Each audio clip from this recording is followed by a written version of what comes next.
আগরতলা শিলচর এক্সপ্রেসে সন্তান প্রসব করলেন এক প্রসূতি মহিলা। তবে প্রসব বেদনা শুরু হলে সহযাত্রী ও রেলকর্মীরা দ্রুত এগিয়ে এসে প্রসূতির পাশে দাঁড়ান। ট্রেনটি শিলচর রেল স্টেশনে পৌঁছার পর মা ও নবজাতককে শিলচর মেডিকেল কলেজ হাসপাতালে প্রেরণ করা হয়। এতে সাহায্যের হাত বাড়িয়ে দেন শিলচর শহরের তরুণ সমাজকর্মী সুবীর ধর।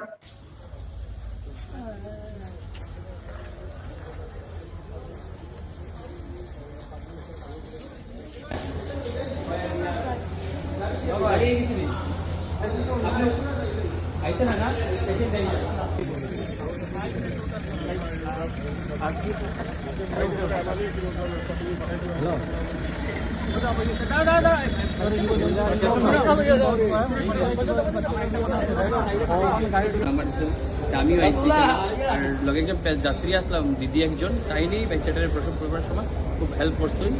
এখন আমরা এখানে যে জিআরএফ আসলো, দাদা বজনদা টিটি, তারা সবে মিলিয়ে আমরা এখন অ্যাম্বুলেন্স দেখার পরে পাটানির মেডিকেল কলেজও, বাকিটা আমরা কোনো বাইট বা নিউজের মধ্যে আপনারা দেখতে পারবা নবজাত শিশুর কই আছে কই না।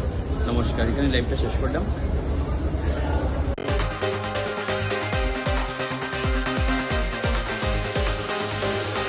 আকনবাকনের বার্ষিক পরীক্ষা সুষ্ঠুভাবে সম্পন্ন হয়েছে শ্রীভূমি সরস্বতী বিদ্যানিকেতনে। সকাল থেকে পরীক্ষা শুরু হয়।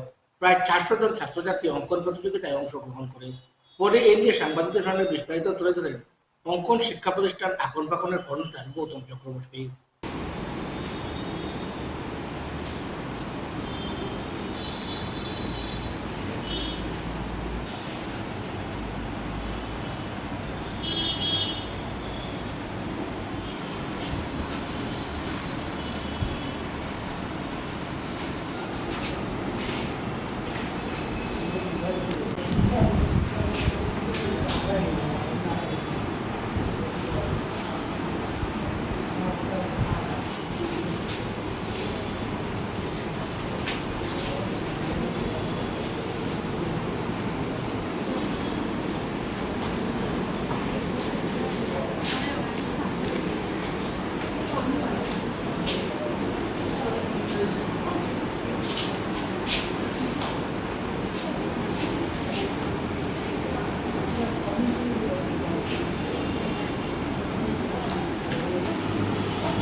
সর্বভারতীয় সঙ্গীত ও সাংস্কৃতিক পরিষদে অনুমোদিত আমাদের আজকের এই সেন্টার আকনবাকন ফাইন্যান্স ইনস্টিটিউট এবং আমাদের সরকারি যারা সেন্টার আছে করিমগঞ্জে, দুর্লভছড়া, শিলচর, মিজোরাম, সব সেন্টারগুলো যৌথভাবে আমরা আজকের এই বার্ষিক ফাইনাল পরীক্ষা আমাদের শুরু হয়েছে।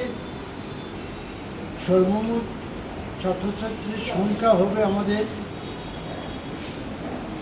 400 অ্যাবাভ। তাই এই 400 অ্যাবাভ নিয়ে আমরা প্রত্যেক বছর ফাইনাল একটা এক্সামিনেশন হয়। সেটা আমাদের কলকাতা থেকে এক্সামিনাররা এসে সেই পরীক্ষাটা গ্রহণযোগ্যভাবে নেওয়া হয় এবং আমরা প্রতি বছর ছাত্রছাত্রীদের উন্নতি শিখরের জন্য আমরা অনেক সেন্টারগুলোতে চেষ্টা চালিয়ে যাচ্ছি।